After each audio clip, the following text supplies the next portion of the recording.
Welcome to நான் ஆரிவாக் learn பண்ணிக்க போகிறேன். டுடே பார்த்திங்கன்னா லீஃப் ஃபில்லிங் ஸ்டிச் தான் எப்படி போடலான்னு சொல்லிட்டு பார்க்கலாம். பார்த்திங்கன்னா இதுக்கு சிங்கிள் கலர் சில்க் த்ரெட் தான் யூஸ் பண்ணி நம்ம லீஃப் ஃபில்லிங் ஸ்டிச்சஸ் போட போகிறோம். ஃபஸ்ட்டு வந்து உங்ககிட்ட ஏதாச்சும் ஒரு பென்னு மார்க்கர் சம்திங் இருந்துச்சுன்னா லீஃப் ஃபில்லிங்க்கு அவுட்லைன் வந்து வரைஞ்சிக்கோங்க. அது உங்களுக்கு சரியாக வரலைன்னா பின்ட்ரெஸ்ட்லேயே வந்துட்டு லீஃப் ஃபில்லிங்க்கு இமேஜஸ்லாம் கொடுத்துருப்பாங்க. அதை வச்சு கூட நீங்கள் வரைஞ்சிக்கலாம். வரைஞ்சிட்டு நம்ம எப்படி ஸ்டிச்சஸ் போடலான்னு இப்போ பார்க்கலாம். இதுக்கு பார்த்திங்கன்னா நான் வந்து ஆக்சுவலாக வந்து சைஸ் வந்து இதில் நிறைய டைப்ஸ் இருக்குது. நம்ம ஏன் 13 யூஸ் பண்ணுறோன்னா, இப்போ பார்த்திங்கன்னா சில்க் த்ரெட் வந்து நம்ம டபுள் ஸ்ட்ராண்ட்ஸ் எடுத்திருக்கோம். டபுள் ஸ்ட்ராண்ட்ஸ் எடுக்கும்போது நமக்கு நீடில் வந்து கொஞ்சம் பெருசாக இருக்கணும், அதோட எட்ஜை ஷார்ப்னஸ். இப்போ 14 அந்த மாதிரிலாம் பார்த்திங்கன்னா அதோட சின்னதாக இருக்கும் கம்பேர்ட் டு 13. அதனால தான் நம்ம வந்து 13 எடுத்திருக்கோம். ஸோ ஃபஸ்ட்டு வந்து நீடில் பஞ்ச் பண்ணிக்கோங்க.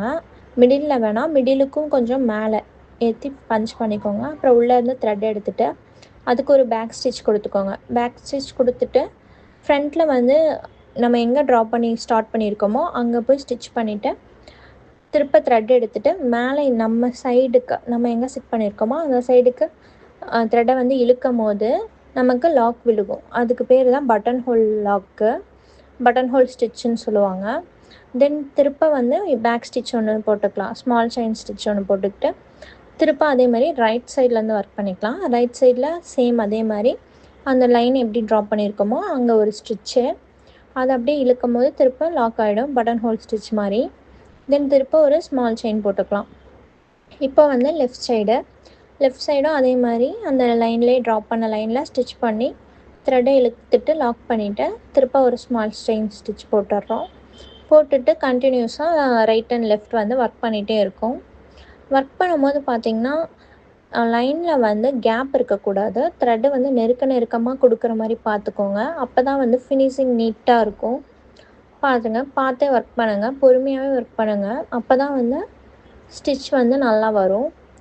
இப்படி புல் பண்ணுறோம்ல, அந்த லாக் விழுகிறதுக்கு இப்படி இழுக்கும் போது வந்து ரொம்ப ஃபோர்ஸாக இழுத்துற வேணாம். அப்படி ஃபோர்ஸாக இழுத்திங்கன்னா கிளாத் வந்து சுருங்கிரும். அதனால் வந்து ரொம்ப மெதுவாகவே இழுத்துக்கோங்க. ஸோ இப்படி தான் வந்து லெஃப்ட் அண்ட் ரைட் வந்து கொடுத்துட்டே இருக்கணும். இப்போ எனக்கு கூட பாருங்கள் அந்த இடத்துல வந்து கேப் வந்து விழுந்துருச்சு. ஸோ அதனால் அதை திருப்ப எடுத்துகிட்டு திருப்ப ஃபஸ்ட்லேருந்து அந்த இடத்துல ஸ்டிச் பண்ணிக்கோங்க. இது மாதிரி லெஃப்ட்டு ரைட்டுன்னு சொல்லிட்டு மாற்றி ஸ்டிச் பண்ணிகிட்டே வந்திங்கன்னா உங்களுக்கு ஃபினிஷிங் வந்து லீஃப் ஷேப்பில் கிடச்சிரும். அப்புறம் பார்த்திங்கன்னா ஸ்ட்ரெயிட்டாக வந்து கொடுத்துடக்கூடாது. இதெல்லாம் வந்து இந்த லைனுக்கு நம்ம கொடுக்குறோம்ல, அது வந்து கிராஸாக வி ஷேப்பில் கொடுக்குற மாதிரி பார்த்துக்கோங்க. அப்போ தான் வந்து ஃபினிஷிங் நீட்டாக இருக்கும். அடுத்து பார்த்திங்கன்னா எட்ஜில் வந்து கரெக்டாக வி ஷேப்பில் முடிக்கிற மாதிரி முடிச்சுக்கோங்க. அப்படி முடிச்சிங்கன்னா தான் நமக்கு பார்க்கவே லீஃப் ஷேப்பில் கரெக்டாக இருக்கும் ஸ்ட்ரக்சர்லாம். தென் ஃபினிஷ் பண்ண உடனே ஒரு ஸ்மால் செயின் போட்டுட்டு லீஃபை சுற்றியும் வந்து நான் ஸ்மால் செயின் கொடுத்துக்கிறேன். அப்படியே கொடுத்துட்டே வாங்க. வந்ததுக்கப்புறம் அடுத்து ஆப்போசிட் சைடுக்கு போகும்போது மேலே ஒரு பேக் ஸ்டிச் கொடுத்து ஆப்போசிட்டில் போட்டுக்கலாம். போட்டுட்டு கடைசியாக வந்து எண்ட் நாட் போட்டுக்கோங்க.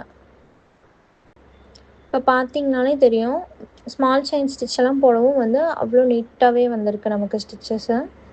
ஸோ இப்படி தான் வந்து லீஃப் ஃபில்லிங் வந்து கொடுக்கணும். ஸோ அப்கமிங் ஆரி ஒர்க் அப்டேட்க்கு ஃபாலோ பண்ணி